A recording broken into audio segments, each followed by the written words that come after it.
हरी कृष्णा। कैसे हैं आप सब? उम्मीद है कि आप सब ठीक होंगे। तो चलिए आज हम जानते हैं एकादशी व्रत कब है। तो एकादशी व्रत संडे को है और उस दिन अपरा एकादशी है, तो आप कोशिश करिएगा अपरा एकादशी व्रत करने की। तो हम उस व्रत का महत्व बताते हैं आपको। युधिष्ठिर ने पूछा, जनार्दन, ज्येष्ठ मास के कृष्ण पक्ष में किस नाम की एकादशी व्रत होती है? मैं उसका महत्व सुनना चाहता हूँ और उसे बताने की कृपा कीजिए। भगवान श्री कृष्ण बोले, राजन, अपने संपूर्ण लोक के हित के लिए उत्तम बात पूछिए। राजन, ज्येष्ठ गुजरात महाराष्ट्र के अनुसार वैशाख मास के कृष्ण पक्ष की एकादशी का नाम अपरा है। यह बहुत पुण्य प्रदान करने वाली और बड़े बड़े पापों का नाश करने वाली है। ब्रह्म हत्या से छुटकारा, गोत्र की हत्या करने वाला, गर्भास्थ बालक को मारने वाला, पर निदान तथा परा स्त्री पुरुष भी अपरा एकादशी के सेवन से निश्चित ही पाप रहित हो जाते हैं। झूठी गवाही देना तथा तोल मोल कर धोखा देते हैं, बिना जाने की नक्षत्र की गणना करते हैं और कूटनीति से आयुर्वेदिक का ज्ञाता बनकर वेद का नाम करते हैं। ये सब नरक में निवास करने वाले प्राणी हैं।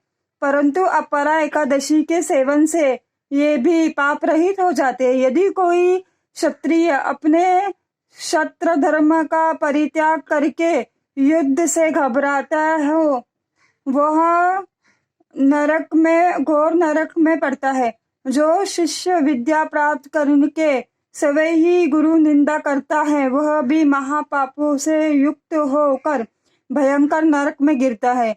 किंतु अपरा एकादशी के सेवन से उसे मनुष्य की सद्गति को प्राप्त होते हैं। माघ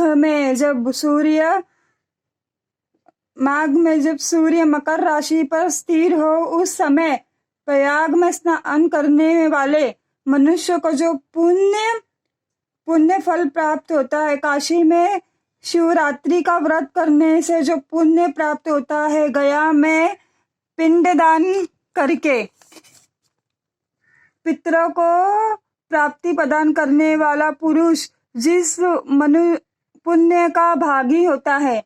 बृहस्पति के सिंह राशि पर स्थिर होने पर गोदावरी में स्नान करने वाला मानव जिस फल को प्राप्त करता है, बद्री श्रम की यात्रा के समय भगवान केदारनाथ के दर्शन से तथा बद्री तीर्थ के सेवन से जो पुण्य फल उपलब्ध होता है, तथा सूर्य ग्रहण के समय कुरुक्षेत्र में दक्षिणा सहित यज्ञ करके हाथी, घोड़े और स्वर्ण का दान करने से जिस फल की प्राप्ति होती है मनुष्य को, वो ही फल अपरा एकादशी का व्रत करने से मिलता है। अपरा का उपवास करके भगवान वामन की पूजा करने से मनुष्य सभी पापों से मुक्त हो श्री विष्णु लोक में प्रतिष्ठित होता है। इसके पढ़ने और सुनने से सहस्त्र गौदान का फल मिलता है। तो आपने सुना कि किस तरह से अपरा एकादशी व्रत करने से हम सभी पापों से मुक्त हो जाते हैं। हमारे जितने भी पाप जाने अनजाने में हमने किया हो, वो सभी पापों से हम छुटकारा पा लेते हैं।